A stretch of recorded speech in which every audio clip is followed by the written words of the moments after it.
Selamat pagi kepada pendengar setia, terutama pendengar setia acara Through the Bible. Kembali hari ini Anda bersama dengan saya, Dr. Suwento Liao dan istri Liu Lilin. Kita hari ini akan menyelesaikan Kitab Wahyu pasal yang ke-15. Kita sudah sampai di Kitab Wahyu pasal yang ke-15. Tidak terasa sudah hampir di ujung perjalanan pembahasan Alkitab kita, yaitu dari Injil Matius sampai Kitab Wahyu. Nah, pendengar yang kami kasih dalam Yesus Kristus, sebelum membaca serta membahasnya, mari kita berdoa terlebih dahulu. Bapa Sorgawi, puji hormat kami naikkan padamu, dan kami tahu Tuhan, Engkau mengasihi kami. Itulah sebabnya Engkau memberikan firman-Mu untuk menuntun hidup kami, untuk memberitahukan kepada kami hal-hal yang akan terjadi di masa yang akan datang. Dan hanya Engkaulah yang tahu Tuhan semua apa yang akan terjadi.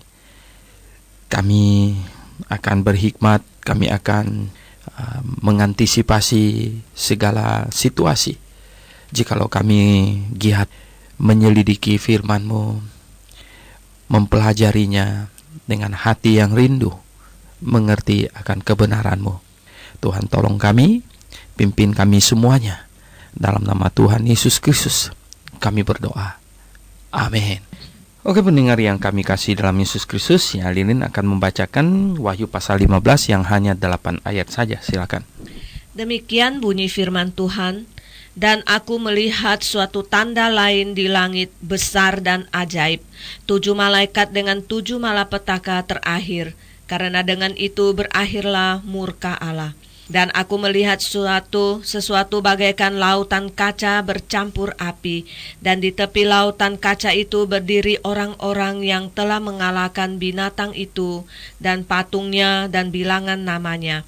Pada mereka ada kecapi Allah, dan mereka menyanyikan nyanyian Musa, hamba Allah, dan nyanyian anak domba bunyinya. Besar dan ajaib segala pekerjaan-Mu, ya Tuhan Allah, yang maha kuasa, adil dan benar segala jalan-Mu. Ya Raja segala bangsa, siapakah yang tidak takut ya Tuhan, dan yang tidak memuliakan nama-Mu? Sebab Engkau saja yang kudus, karena semua bangsa akan datang dan sujud menyembah Engkau, sebab telah nyata kebenaran segala penghakiman-Mu. Kemudian daripada itu, aku melihat orang membuka bait suci, kemah kesaksian di surga, dan 7 malaikat dengan 7 malapetaka itu keluar dari bait suci, berpakaian lenan yang putih bersih dan berkilau-kilauan, dan dadanya berlilitkan ikat pinggang dari emas. Dan satu dari 4 makhluk itu memberikan kepada 7 malaikat itu 7 cawan dari emas yang penuh berisi murka Allah, yaitu Allah yang hidup sampai selama-lamanya. Dan bait suci itu dipenuhi asap karena kemuliaan Allah dan karena kuasanya, dan seorang pun tidak dapat memasuki bait suci itu sebelum berakhir 7 malapetaka dari 7 malaikat itu. Oke, pendengar yang kami kasih di dalam Yesus Kristus, Kitab Wahyu adalah kitab yang sangat khusus, kitab yang ditulis oleh Rasul yang terakhir, Rasul Yohanes, dan dia mendapat wahyu yang terakhir di Pulau Patmos, ya. Rasul Yohanes pada waktu sebelum ditangkap dan dibuang ke Pulau Patmos adalah melayani atau menggembalakan jemaat di kota Efesus. Kelihatannya kekristenan di abad pertama telah bergeser ke Efesus, di mana kita tahu bahwa pemberitaan Injil start dari Yerusalem, kemudian dari Yerusalem pusat kekristenan bergeser ke Antioquia. Antioquia itu sempat menjadi base mission ya. Jadi ini tempat di mana misi-misi diutus ya, Rasul Paulus. Tetapi kemudian di akhir abad pertama ya, Antioquia tidak lagi berjaya, dan ini tiang penopang dan dasar kebenaran atau kakidian ya, ini tempat kesaksian Injil Kristus, bergeser ke Efesus ya. Nah, apa yang menjadi penyebabnya ya? Kelihatannya ya, yang menjadi penyebab itu adalah karena di Efesus lah, kota Efesus lah ya, itu adalah kota di mana Rasul Paulus mendirikan ya. Rasul Paulus mendirikan sekolah teologi pertama ya, yang mempelajari firman Tuhan secara sistematis. Jadi pendengar yang kami kasih dalam Yesus Kristus, kita lihat memang semuanya terencana dengan sangat rapi. Ketika karunia untuk berkata-kata dengan pengetahuan dan karunia untuk berkata-kata dengan hikmat dihentikan, yaitu ketika wahyu yang terakhir selesai, artinya diberikan, maka Allah tidak memberikan lagi karunia berkata-kata dengan pengetahuan, melainkan sekarang pengetahuan teologi harus dipelajari, harus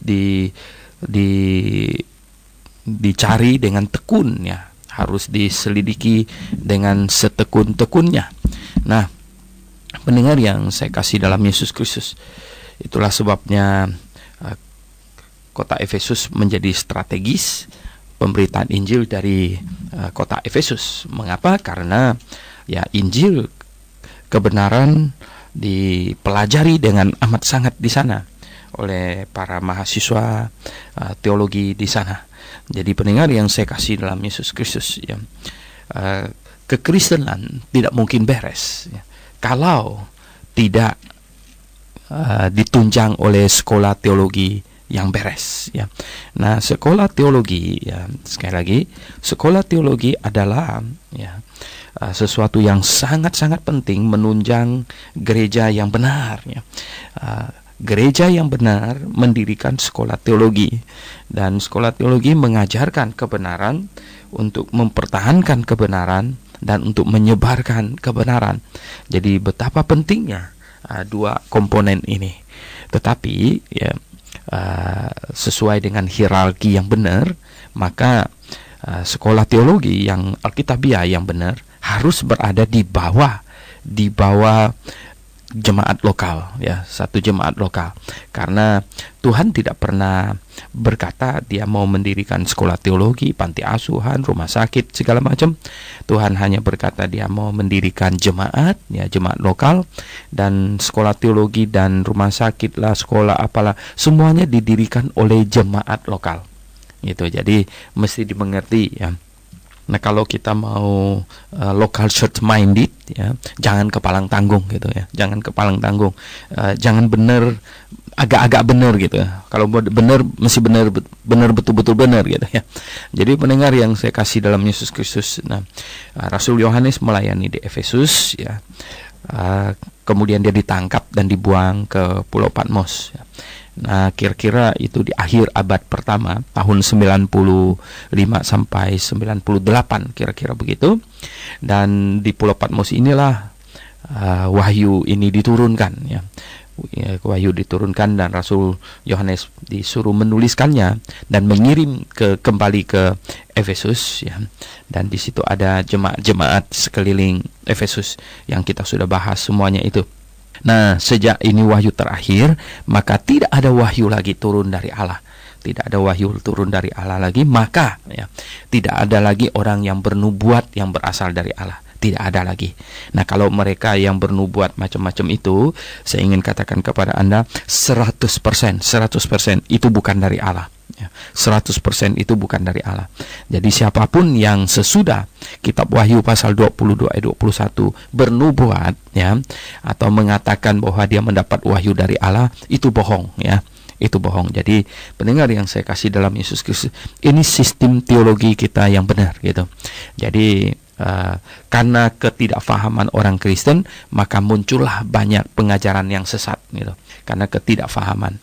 Nah, pendengar yang kami kasih dalam Yesus Kristus, kita sudah membahas ya berpasal-pasal sampai di pasal yang ke-14 ya, di mana tuayan katanya di bumi sudah matang ya, anak domba dan pengikutnya yang ditebusnya gitu ya.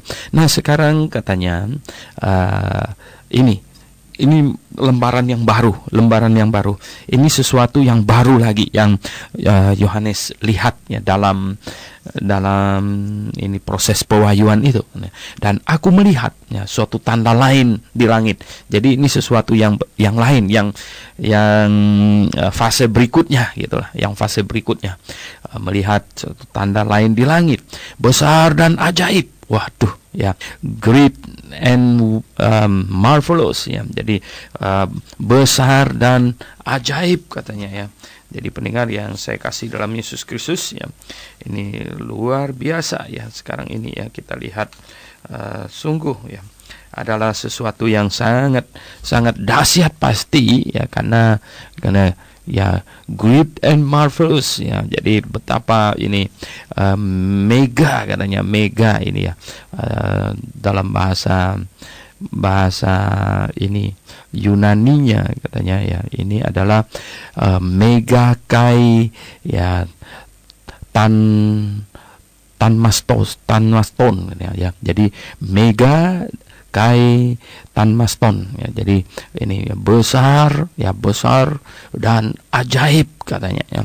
Jadi ini sesuatu yang besar dan yang ajaib ini yang Rasul Yohanes lihat katanya. Apa itu ya? 7 malaikat katanya dengan 7 malapetaka terakhir. Oh, pendengar yang saya kasih dalam Yesus Kristus, ini kelihatannya adalah hal yang akan terjadi di masa akhir dari 7 tahun tribulation itu ya, 7 tahun masa kesusahan besar itu ya. Jadi ada 7 malaikat ya yang terakhir, malapetaka ya. Ada malapetaka ya, 7 malapetaka yang terakhir ini ya.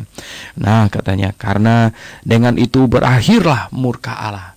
Oh, pendengar yang saya kasih dalam Yesus Kristus ya, betapa Allah murka dengan manusia di muka bumi ini. Manusia yang diciptakannya, manusia yang diberikan kehendak bebas ya. Manusia yang diberikan kehendak bebas, manusia yang diciptakan dengan akal budi, manusia yang diciptakan dengan kesadaran diri ya. Manusia yang sungguh ya satu makhluk hidup yang memiliki kebebasan dirinya. Seharusnya ya, manusia bersyukur atas keadaannya yang demikian ini, yang diciptakan dengan akal budi, yang diciptakan dengan kehendak bebas ya, yang diciptakan dengan kesadaran diri. Seharusnya manusia sangat bersyukur ya, sangat bersyukur dan mengagungkan Sang Penciptanya ya, berterima kasih gitu, berterima kasih, berbudi ya, membalas budi Sang Pencipta gitu. Tetapi oh ya, betapa manusia celaka ya, betapa manusia jahat ya. Di dalam hati manusia yang bebas itu ya, manusia ya cenderung melakukan kejahatan ya, kejahatan yang amat besar ya, kejahatan di mana manusia bukan hanya menjahati antara satu manusia dengan manusia yang lain, tetapi ternyata manusia menjahati apa lagi ya, manusia menjahati Allah yang menciptakannya, Sang Penciptanya. Oh ya, dengan segala daya upaya ada manusia yang sedemikian jahat ya, manusia yang sedemikian jahat mengabaikan Sang Penciptanya, bahkan sengaja menentang Sang Penciptanya. Itu luar biasa ya. Inilah yang menyebabkan Allah murka kepada manusia. Oh, pendengar yang saya kasih dalam Yesus Kristus, Allah murka kepada manusia dan manusia dihukum ya, akan dihukum sedemikian rupa ya, karena keinginan manusia untuk itu ya, karena itulah yang patut diterima oleh manusia pada akhirnya, yaitu dia akan bersama dengan tuannya, bersama dengan sesembahannya, yaitu iblis, ya, bersama dengan yang diikutinya, yaitu si iblis itu. Nah, pendengar yang saya kasih dalam Yesus Kristus, ya, iblis itu asalnya dari malaikat, ya. Jadi dia adalah makhluk yang kuat. Allah sebenarnya tidak menciptakan neraka untuk manusia. Allah menciptakan neraka, ya, bagi malaikat yang membangkang, ya. Nah, itu memang sudah tercipta duluan, ya, malaikat daripada manusia kelihatannya. Dan selain itu kita tahu bahwa neraka sudah ada dan iblis memilih pergi ke sana, gitu. Iblis memilih pergi ke sana dan manusia yang mengikutinya, gitu, mengikuti iblis, ya. Tidak mau bertobat, tidak mau menyesali, ya, kesalahan yang dibuatnya. Oh, pendengar yang saya kasih dalam Yesus Kristus, ya, di dalam keselamatan yang Allah serukan kepada manusia, hal nomor satu yang terpenting itu adalah manusia harus menyesal dulu atas segala kesalahan yang dilakukannya. Kalau manusia tidak menyesali atas kesalahan yang dilakukannya, maka ya tidak mungkin manusia bisa masuk surga dengan tidak menyesali perbuatannya yang salah itu. Pendengar yang saya kasih dalam Yesus Kristus, kalau seseorang sudah mencuri di rumah kamu, ya, sudah mencuri, sudah merusak, sudah segala macam, ya, kemudian ya, dia kepingin sekali untuk kembali tinggal di rumah kamu, tentu, ya, kalau Anda punya hikmat, ya, hal nomor satu yang diminta itu adalah dia mesti menyesal dulu atas perbuatannya. Dia mesti menyesali semua yang dilakukannya. Ya, kalau tidak, mustahil Anda membiarkan dia tinggal kembali di rumah Anda, gitu. Jadi pendengar yang saya kasih dalam Yesus Kristus, oleh sebab itu penyesalan itu adalah sangat penting. Ya, kalau tidak, ya, maka Anda tidak mungkin bisa menerimanya. Kalau tidak mungkin bisa menerimanya, berarti dia akan di tempat yang tersedia baginya, di tempat lain itu. Jadi pendengar yang saya kasih dalam Yesus Kristus, nah, Allah, ya, karena manusia tidak menyesal atas kesalahannya, maka dia tidak mungkin bisa tinggal bersama dengan Allah di sorga. Kalau tidak mungkin tinggal bersama dengan Allah di sorga, ya di mana? Ya tidak ada tempat lain lagi, yaitu bersama dengan iblis, ya. Nah, kemudian kita lihat ini orang-orang yang tertebus yang di sorga, katanya. Dan aku melihat, ya, sesuatu bagaikan lautan kaca bercampur api. Wah, lautan kaca bercampur api ini biasanya ini adalah istilah simbolik, ya, istilah simbolik yang menunjukkan kepada kemuliaan Allah dengan ini keadilan dan kedahsyatannya, api. Jadi kaca itu bening, ya, itu biasanya melambangkan kemuliaan Allah bercampur api, bercampur dengan api itu menunjukkan apa? Kemuliaan bercampur dengan kegeraman, ya, kedahsyatan Allah. Oh, katanya. Dan di tepi lautan kaca itu, ya, berdiri orang-orang yang telah mengalahkan binatang itu dan patungnya dan bilangan namanya. Nah, pendengar yang saya kasih dalam Yesus Kristus, ya, jadi, ya, ini adalah orang-orang yang mengalahkan binatang itu. Binatang mana? Binatang yang di pasal 13, ya. Kalau Anda buka kembali di pasal 13 itu, yang binatang itu kelihatannya di situ adalah Romawi, ini, ya, Eropa. Nah, Eropa akan jaya, ya, tidak ini lagi, ya, tidak menjadi rahasia lagi, ya, bahwa Eropa akan jaya karena patung yang dilihat oleh Nebukadnezar dalam mimpinya, yang kepalanya emas itu, jari kakinya itu adalah besi campur tanah liat, ya, besi campur tanah liat. Nah, itu adalah Eropa, ya, itu adalah Eropa. Dan, ya, kita lihat katanya ini ada berdiri orang, ya, banyak sekali mereka yang telah mengalahkan binatang itu, ya, yaitu mereka yang berhasil bertahan, ya. Mengalahkan binatang itu bukan berarti berhasil membunuh binatang itu, ya. Ya, cukup tidak mengenakan tandanya, tidak tunduk kepadanya, walaupun dibunuh mati, ya, nggak apa-apa, gitu, ya. Sebab Tuhan juga telah berpesan, janganlah kita takut kepada orang yang hanya sanggup membunuh tubuh saja, saja gitu, tetapi takutlah kepada Dia yang sanggup membunuh tubuh maupun jiwa, ya, yang sanggup melemparkan engkau ke dalam api neraka. Nah, ini yang patut kita takuti gitu. Kalau takut kepada mereka yang cuman pegang pistol gitu, yang cuman pegang pedang gitu, yang cuman bisa menyiksa badan, itu jangan takut sama mereka. Ya, itu kata Tuhan gitu. Jadi pendengar yang saya kasih dalam Yesus Kristus, nah, berdiri mereka yang telah mengalahkan binatang itu, dan ya patungnya, dan katanya bilangan namanya itu apa? Yang 666 itu. Oh, pendengar yang saya kasih dalam Yesus Kristus, ya. Ya, jadi orang yang mengalahkan binatang itu dan patungnya dan bilangan namanya. Oh, pendengar yang saya kasih dalam Yesus Kristus, orang yang tidak terangkat yang memasuki masa tribulation ini akan sangat susah, saya kasih tahu. Sangat susah, ya. Oh, puji syukur kepada Tuhan. Saat itu saya sudah tidak ada di bumi lagi. Saya sudah terangkat, ya, sudah bersama dengan Tuhan di angkasa. Nah, pendengar, harapan saya Anda juga, ya. Orang selalu mau berkata begini, Dr. Swentol ya, cuman dia sendiri saja yang benar. Oh, jangan saya sendiri yang benar. Baiklah kita semuanya benar gitu ya toh. Baiklah kita sama-sama benar. Oh, saya ingin mengajak Anda kok untuk menjadi benar. Ya, kalau Anda tidak mau jadi benar, kalau semua orang tidak mau jadi benar, dan akhirnya tinggal saya sendiri yang benar, ya apa boleh buat gitu ya toh. Nah, maksud saya, ya saya kepingin mengajak supaya semua orang jadi benar gitu. Tapi kalau tidak ada orang yang mau ikut jadi benar, ya apa boleh buatlah Tuhan, ya. Tapi saya yakin banyak orang mau, banyak orang. Karena apa? Banyak orang masih punya hati nurani yang murni. Banyak orang masih mempunyai akal sehatnya. Banyak orang yang masih sungguh-sungguh hatinya itu masih menjunjung tinggi Allah. Saya tahu masih banyak, ya. Di antara pendengar masih banyak yang senang mengikuti acara Through the Bible ini. Masih banyak. Kenapa? Ya karena kita membahas Alkitab ayat per ayat dengan sungguh-sungguh, ya. Kita melihatnya dengan betul-betul. Nah, pendengar yang saya kasih dalam Yesus Kristus, ya.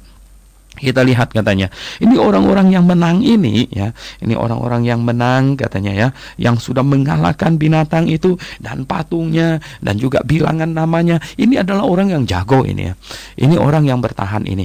Nah, kita tahu di bangsa Israel ada 144.000 orang yang menjadi saksi, ya. Oh, mereka ini orang yang hebat, ya. Mereka ini orang yang hebat, mereka bersaksi dan pasti mereka itu mati disikat sama binatang itu, dan juga dia punya ini, ya, dia punya pengikut binatang itu, ya, semuanya. Oh, mereka adalah orang yang galak, ya, mereka adalah orang yang garang. Nah, pendengar yang saya kasih dalam Yesus Kristus, kita orang yang menerima Yesus Kristus, kita orang yang percaya kepada Tuhan Yesus dengan sungguh-sungguh, sekali-kali tidak boleh memakai kekerasan, ya. Sekali-kali tidak boleh memakai kekerasan, ya. Karena apa? Karena Tuhan tidak merestui itu. Kita harus memakai argumentasi, dan argumentasi yang apa? Argumentasi yang lemah lembut, ya. Argumentasi yang lemah lembut seperti yang dinasihatkan oleh Rasul Petrus, ya. Masih ingatkah Anda di Petrus apa itu, ya? Di Petrus 2 Petrus, ya. 2 Petrus pasal 3, ya. 1 Petrus pasal 3. 1 Petrus pasal 3 ayat 15 bilang begini. Tetapi kuduskanlah Kristus di dalam hatimu sebagai Tuhan, dan siap sedialah pada segala waktu untuk memberi pertanggungan jawab kepada tiap-tiap orang yang meminta pertanggungan jawab dari kamu tentang pengharapan yang ada padamu. Tentang pengharapan apa? Ya, pengharapan iman kita, pengharapan tentang kedatangan Tuhan dan lain sebagainya.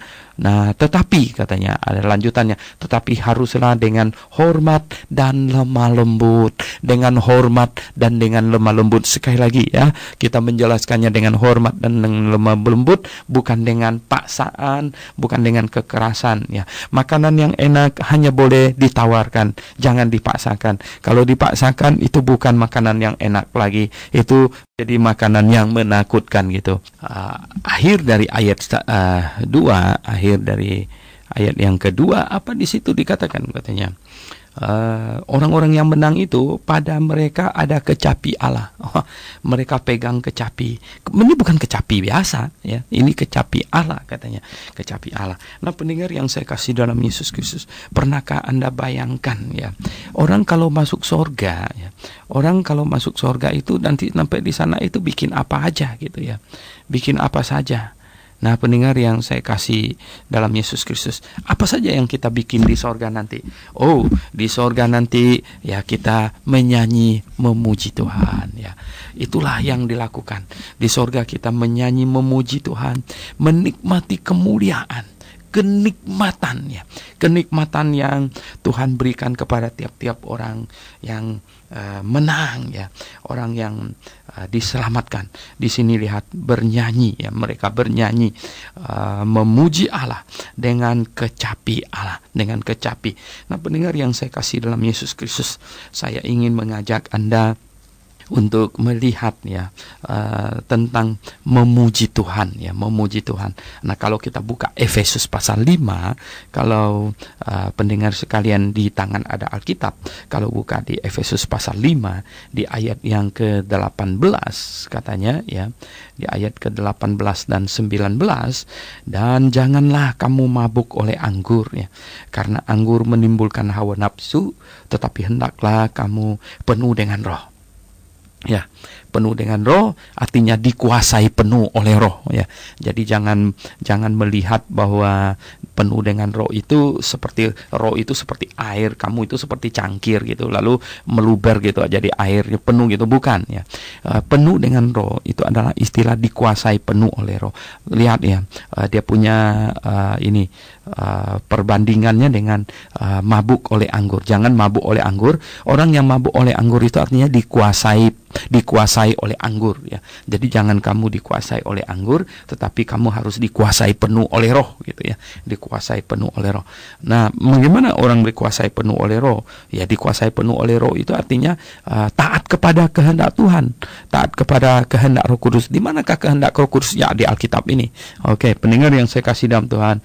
Dan katanya berkata-katalah seorang kepada yang lain dengan di dalam Mazmur ya, dalam Mazmur. Jadi kita berkata-kata dengan maksudnya dengan penuh sukacita dan dengan memuji gitu ya, Mazmur ya, dengan menyatakan sesuatu yang baik gitu ya.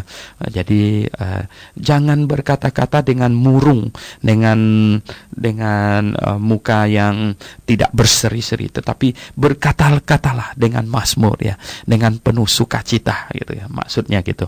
Kemudian kidung puji-pujian ya. Nah, kidung puji-pujian. Jadi pendengar yang saya kasih dalam Yesus Kristus ya, itu kita lihat ya, ini ada kidung puji-pujian katanya ya. Nah, kita lihat jadi apa di situ, kidung puji-pujian dan nyanyian rohani ya, dan nyanyian rohani. Nah, pendengar yang saya kasih dalam Yesus Kristus, di dalam bahasa aslinya, di dalam bahasa aslinya itu disebut himnos ya, himnos gitu ya. Jadi katanya ini pamos ya, pamos kai ya, humnois ya. Jadi ini ya, jadi psalm and hymns ya. Jadi berkata-katalah seorang dengan yang lain dengan ini ya, dengan palmois dan ya humnois ya, dengan ya, jadi palmois dan humnois, jadi himne ya. Jadi kidung pujian itu adalah himne ya. Kemudian katanya dengan ini dengan nyanyian rohani katanya, dengan nyanyian rohani ya.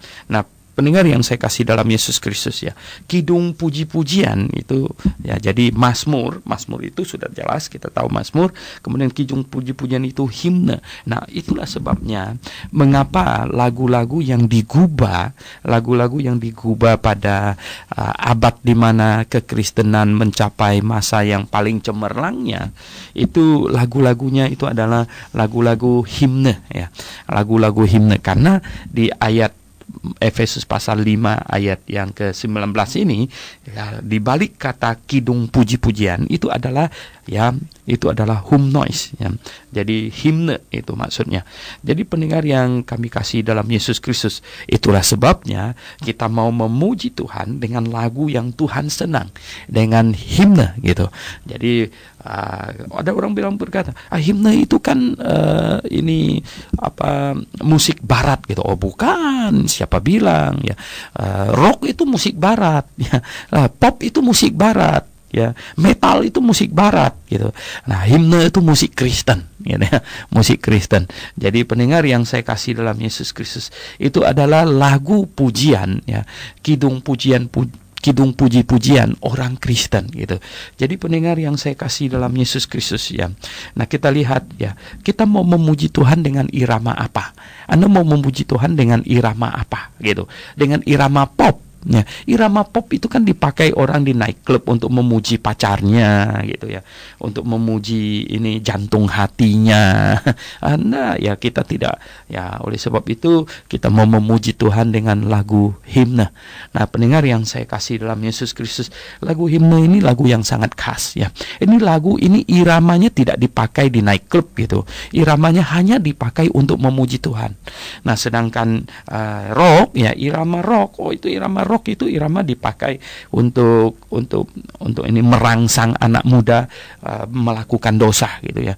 Jadi sudah banyak penyelidikan tentang rock, ya, musik rock punya efek, ya, efeknya sangat-sangat negatif, ya. Dia menyebabkan terjadi ini, ya, tindakan-tindakan kekerasan dan lain sebagainya. Oleh sebab itu pendengar yang saya kasih dalam Yesus Kristus, saya ingin mengajak Anda, marilah kita memuji Tuhan dengan lagu yang Tuhan senang, dengan kata-kata yang Tuhan senang, dan dengan irama yang Tuhan senang juga, ya, irama musiknya, ya. Jadi bukan irama musik pop, ya. Irama musik pop itu sifatnya itu sangat kedagingan, ya. Irama musik pop itu sifatnya sangat kedagingan, sangat genit gitu ya. Jadi itu irama musik pop gitu ya. Oleh sebab itu pendengar yang saya kasih dalam Yesus Kristus, mari kita ini, ya, memuji Tuhan dengan irama yang Tuhan senang, irama yang menyukakan hati Tuhan. Mengapa saya bilang irama pop itu genit, ya? Ada lagu-lagu, saya tidak berkata lagu rohani, ya, bukan lagu rohani, itu lagu duniawi yang bahasanya, yang kata-katanya ada berbau sedikit Kristen, ya. Itu iramanya irama yang tidak beres. Nah, misalnya gini, ada lagu dunia yang jatuh cinta berjuta rasanya gitu ya. Nah, tetapi kok ada lagu duniawi yang kata-katanya sedikit rohani. Ku jatuh cinta padanya, tambah dan dalam dan tambah dan dalam lagi. Nah, apa bedanya dua lagu itu? Ya, apa bedanya? Yang satu jatuh cinta berjuta rasanya, yang satu ku jatuh cinta padanya. Enggak bilang siapa-siapa lagi, jatuh cinta padanya.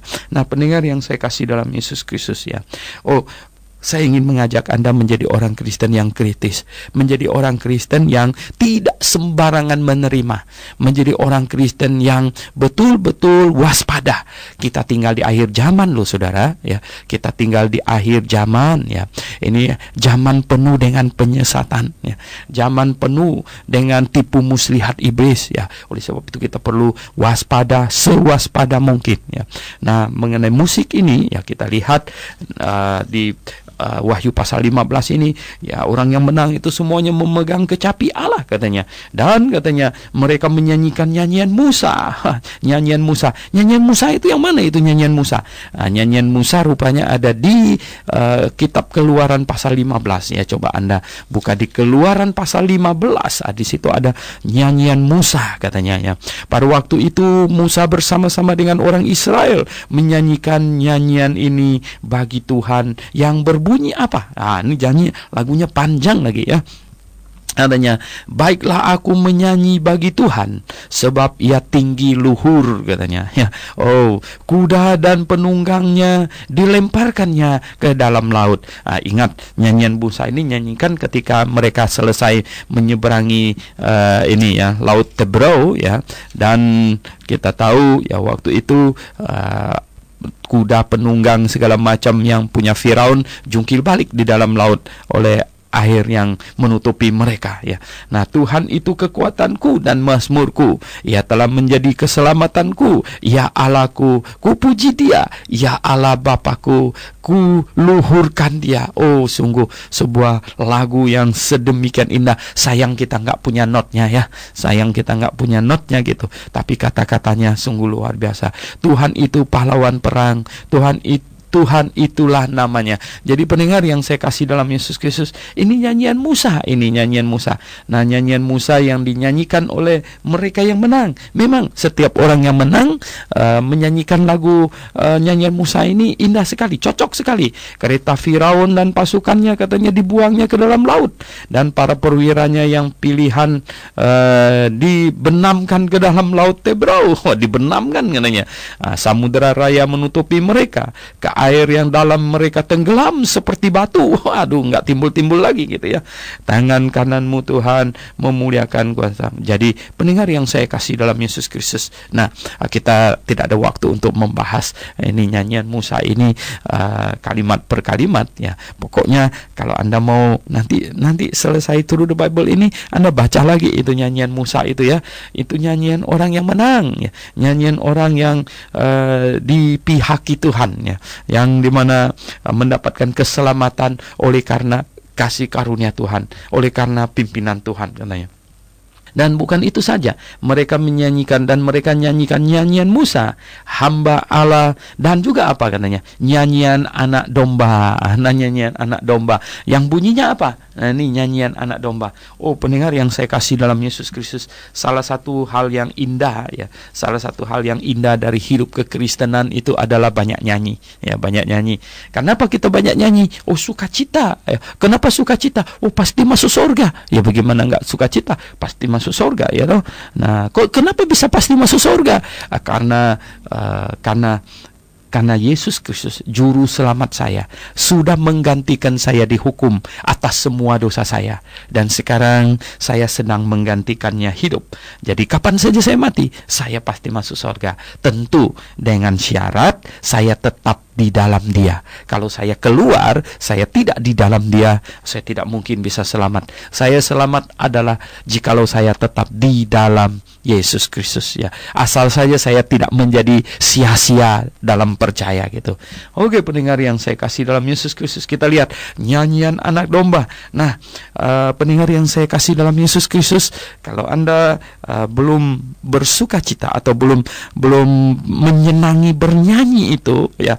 Jadi pendengar yang saya kasih dalam Yesus Kristus, mari kita bernyanyi, ya. Karena bernyanyi itu adalah ciri khas orang Kristen, ya. Ciri khas orang Kristen. Kita baca di dalam Alkitab Tuhan Yesus bernyanyi, ya. Tuhan Yesus bernyanyi. Tadi Rasul Paulus malah suruh kita nyanyi terus, katanya.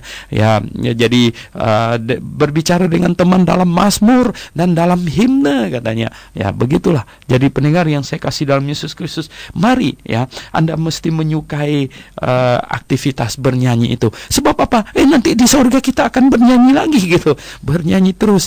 Waduh, ya. Itu adalah menunjukkan ada sukacita di dalam hati kita, ya. Jadi pendengar yang saya kasih dalam Yesus Kristus, ya. Kita lihat nyanyian anak domba, bunyinya apa katanya? Besar dan ajaib segala pekerjaanmu. Mirip-mirip dengan nyanyian Musa tadi itu, ya, yang di Keluaran pasal 15, ya. Besar dan ajaib segala pekerjaanmu, ya Tuhan, ya. Allah yang Maha Kuasa. Oh, ya, kekaguman kita kepada Allah pencipta kita. Semakin Anda mengagumi diri Anda yang betapa cantik dan betapa gantengnya Anda, ya, maka Anda sepatutnya mengagumi yang menciptakan Anda. Kenapa bisa membuat begitu cantik dan begitu ganteng gitu ya, noh? Nah, itulah sebabnya kita maka semakin seseorang menghargai segala sesuatu di muka bumi ini dengan baik, sepatutnya dia semakin menghargai Sang Pencipta dengan lebih baik lagi, ya, karena dia yang menciptakan. Kalau ada sesuatu yang sedemikian hebat, kita kan terkagum-kagum kepada yang bikinnya, ya, no? Nah, kalau Anda melihat ada komputer yang begitu hebat, Anda terkagum-kagum pada yang menciptakan komputer, ya. Nah, oleh sebab itu kalau Anda melihat seseorang yang ganteng, cantik gitu ya, enggak, wah, Anda harus memuji Tuhan. Nah, oh, bisa ada bikin yang begitu bagus gitu ya, no? Nah, besar dan ajaib segala pekerjaanmu ya Tuhan Allah yang Maha Kuasa. Nah, kemudian adil dan benar segala jalanmu ya Raja segala orang kudus, ya. Nah, di sini ini di dalam bahasa aslinya itu ini orang kudus katanya, ya. Di Tectus Recaptus itu di sini di critical text itu raja segala bangsa, ya. Tapi di Tectus Recaptus raja orang kudus katanya. Nah, oke, ya. Itu perbedaannya. Jadi memang ya adil dan benar, ya, jalanmu adil dan benar. Oh, tidak ada yang tidak adil dari pihak Allah. Dan manusia yang masuk ke neraka memang itu maunya mereka gitu. Itu maunya mereka. Sebab apa? Sekalipun sudah di dalam kesusahan besar dan segala malapetaka menimpa mereka, kalau Anda lihat di sebelahnya itu pasal sebelahnya pasal 16. Pasal 16 di ayatnya yang ke-11 itu apa? Dan mereka menghujat Allah dan yang di sorga karena kesakitan dan karena bisul mereka, tetapi mereka tidak bertobat dari perbuatan-perbuatan mereka. Jadi begini, berulang-ulang di dalam Alkitab dikatakan, sekalipun mereka itu sudah menderita di dalam masa tribulation ini, mereka tidak bertobat katanya. Mereka tidak menyesali perbuatan mereka, malah mereka marah kepada Allah, malah mereka menyembah berhala dengan lebih giat lagi. Oh, pendengar yang saya kasih dalam Yesus Kristus gini, ya, di Indonesia ini penuh dengan malapetaka, ya. Malapetaka sekarang Gunung Kelut udah mau meletus lagi, ya tuh. Aduh, udah banjir lagi, nah, macam-macam. Nah, pernahkah orang Indonesia berpikir begini, sesungguhnya apakah saya sudah berada di dalam kebenaran atau tidak? Sesungguhnya apakah saya sudah beribadah dengan benar, beribadah kepada Allah yang benar atau tidak? Nah, saya mau kasih umpamanya begini. Jikalau seseorang namanya A gitu ya, dia menyembah pohon gitu ya. Dia menyembah batu, menyembah pohon. Dan Tuhan marah sekali sama dia. Kemudian Tuhan mendatangkan malapetaka. Malah dia salah sangka. Dia menyangka bahwa malapetaka itu timbul karena dia kurang rajin menyembah pohon itu gitu. Jadi dia tambah rajin lagi menyembah pohonnya. Aduh, ya. Tuhan tambah marah lagi sama dia. Tuhan tambah marah lagi sama dia. Dia salah sangka lagi. Dia pikir, itu gara-gara dia kurang rajin lagi menyembah pohon itu gitu. Loh, kenapa dia tidak pernah berpikir gitu ya? Apakah penyembahannya terhadap pohon itu bukan suatu kesalahan gitu? Kenapa bisa begitu banyak malapetaka? Apakah itu bukan suatu kesalahan gitu? Nah, inilah jadi pendengar yang saya kasih dalam Yesus Kristus, ya. Kita lihat ya, malapetaka ada di dunia ini betapa banyaknya, ya, betapa banyaknya. Tapi tidak menyadarkan orang, ya, tidak menyadarkan orang. Ya, mereka sebenarnya perlu mendengarkan Injil. Mereka perlu mendengarkan Injil. Oh, pendengar yang saya kasih dalam Tuhan Yesus, kita lihat, nah, siapakah katanya yang tidak takut ya Tuhan dan yang tidak memuliakan namamu? Siapakah? Oh, seharusnya semua orang memuliakan nama Tuhan dan takut kepadanya, karena dia Allah yang maha besar, Allah yang dahsyat. Nah, kemudian nyanyiannya itu masih berbunyi, sebab engkau saja yang kudus. Oh, betul ya, engkau saja yang kudus. Yesus Kristus saja yang kudus. Dialah yang kudus. Dia adalah Allah, maka itu dia kudus, ya. Nah, karena semua bangsa akan datang dan sujud menyembah engkau, ya, akan saatnya tiba. Semua bangsa datang sujud menyembah engkau. Mereka yang tadinya marah kepadamu, ya Tuhan Yesus. Mereka yang sekarang ini menghujat engkau, ya Tuhan Yesus. Mereka pasti akan datang menyembah engkau, katanya. Sebab telah nyata kebenaran segala penghakimatmu, ya. Dan sebab sudah nyata kebenaranmu. Jadi pendengar yang saya kasih dalam Yesus Kristus, ya. Inilah lagu anak domba, lagu memuji anak domba. katanya. Lagu yang dinyanyikan ya, anak domba katanya, dan nyanyian anak domba itu. Jadi pendengar yang saya kasih dalam Yesus Kristus, lagu-lagu yang kita nyanyikan ya, kita lihat kata-katanya masih benar, doktrinnya masih benar gitu ya. Dari setiap lagu yang kita nyanyikan, kandungan doktrinnya masih benar. Selain kandungan doktrinnya, apalagi iramanya mesti yang untuk memuliakan Tuhan. Jangan dicampur-campurkan dengan irama yang untuk dunia ya, dengan irama yang genit gitu, dengan irama yang merangsang orang memberontak. Jangan. Mari kita memuji Tuhan dengan irama yang menyenangkan hati Tuhan. Nah, kita lihat di ayat yang kelima kan. Kemudian daripada itu aku melihat ya, orang membuka bait suci, kemah kesaksian di sorga. Ini bukan yang di bumi ya, di sorga punya. Jadi ya, kemah suci ya, yang di sorga. Nah, katanya, dan ketujuh malaikat dengan ketujuh malapetaka. Nah, ini kan sudah yang di atas itu kan sudah dikatakan itu 7 malaikat dengan 7 malapetaka. Nah, 7 malaikat dengan 7 malapetaka keluar dari bait suci. Ya, mereka itu ya berpakaian lenan dan yang putih bersih. Berpakaian lenan itu menunjukkan bahwa ini dia punya sifat nature-nya putih bersih ya, itu suci gitu ya, tidak berdosa dan berkilau-kilauan, maksudnya penuh dengan kemuliaan ya, penuh dengan kemuliaan, berkilau-kilau, dan dadanya katanya, dadanya berlilitkan ikat pinggang dari emas ya. Nah, berlilitkan ikat pinggang dari emas ini juga adalah lambang kebesaran dan kemuliaan. Jadi malaikat di sorga saja begitu mulia, apalagi Tuhannya ya, apalagi Yesus Kristus ya. Jadi kita lihat ya di sini berkilau-kilau pakaian lenan katanya, yang kudus ya, dadanya artinya ini ya. Kalau di dalam ini baju yang Rasul Paulus gambarkan di dalam Efesus yang pasal yang ke-6 itu ya, katanya ini baju-baju itu gimana bajunya, katanya coba kita lihat sebentar ya, katanya berikat pinggangkan kebenaran. Nah, jadi ikat pinggang emas ini ya di dadanya ini artinya dia berlilitkan kebenaran yang agung dan yang benar gitu ya. Dan kemudian berbaju jirakan keadilan ya, kita lihat ya. Dan katanya ini berlilitkan ikat pinggang dari emas katanya. Jadi di dadanya gitu ya, di dadanya.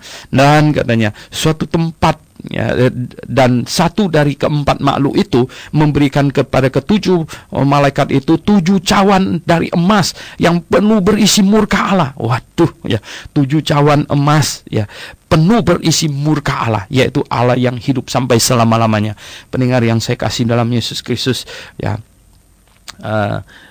siapakah yang tidak takut kepada Allah yang maha besar? Siapakah yang tidak takut kepada Sang Pencipta ya? Siapakah yang tidak takut kepada Allah yang maha adil ya? Yang tidak perlu takut, yang bisa menghampirinya adalah mereka yang ada di dalam Yesus Kristus ya. Oleh kebenaran Yesus Kristus lah kita berani menghampiri tahta kemuliaan Allah, kata Rasul Paulus ya. Jadi kita berpakaiankan atau mengenakan kebenaran Yesus Kristus. Kita menghampiri Allah ya. Kita ini orang berdosa ya. Kita menghampiri Allah yang maha kudus ya. Kita hancur ya. Kita ya ini ya menderita ya. Tetapi karena kita mengenakan kebenaran Yesus Kristus, maka kita menghampiri tahta kasih karunia Allah di dalam Yesus Kristus. Jadi pendengar yang saya kasih dalam Yesus ya, kita perlu bersyukur karena Yesus Kristus mau memberikan kepada kita kemuliaannya ya, kemuliaannya. Oke, kita lihat di ayat yang ke-8. Dan bait suci itu dipenuhi asap karena kemuliaan Allah. Nah, asap ya, awan ya, itu ya juga ya mestinya awan itu ya, itu ya melambangkan kemuliaan Allah dan karena kuasanya. Dan seorang pun tidak dapat memasuki bait suci itu sebelum berakhir ke-7 malapetaka dari ke-7 malaikat itu. Jadi pendengar yang saya kasih dalam Yesus Kristus ya, nah ini adalah akhir ya, ini adalah murka akhir, ini adalah hal-hal yang membinasakan, hal-hal yang menyakitkan yang akan terjadi pada masa akhir dari 7 tahun ya, masa kesusahan itu. Oke pendengar yang saya kasih dalam Yesus Kristus, ya sungguh ya kita mempelajari kitab Wahyu ini, kita bisa melihat betapa kemuliaan Allah dan kemuliaan malaikat, kemuliaan tiap-tiap orang yang diselamatkan, yang percaya, yang menerima pengajaran yang benar, yang diselamatkan, menerima kemuliaan. Dan kontrasnya adalah mereka yang menolak, mereka yang tidak cinta kebenaran, mereka yang tidak pakai akal budinya untuk berpikir, untuk memilah mana yang benar, mana yang salah, mereka yang terangsang emosi saja, ya, yang melakukan kekerasan, ya, itu tidak benar itu, ya. Jadi tidak di dalam kebenaran. Nah, mereka itu akan menderita amat sangat. Jadi ada kontras, ya, ada kontras, ada kemuliaan dan ada penderitaan yang dialami. Oh pendengar yang saya kasih dalam Yesus Kristus, nah pembahasan Wahyu pasal 15 sampai di sini, ya kita berdoa. Mari, Bapa di sorga, kami mengucap syukur padamu karena kami dapat melihat dari firman-Mu betapa kemuliaan yang akan Kau berikan kepada mereka yang menang, orang-orang yang telah mengalahkan iblis dengan tandanya dan semuanya. Terima kasih Tuhan, kami orang yang hidup di zaman jemaat lokal ini, kami akan terangkat pada saat sangkakala berbunyi. Terima kasih Tuhan, kami sungguh menantikan hari itu. Itulah sebabnya kami selalu menyebut Maranatha. Maranatha Tuhan, Engkau segera datang kiranya. Tuhan, kami sungguh menantikan kedatangan-Mu. Mohon Tuhan pimpin, berkati segala yang kami lakukan, kerjakan sambil menantikan kedatangan-Mu. Kami berdoa dalam nama Tuhan Yesus Kristus. Amin.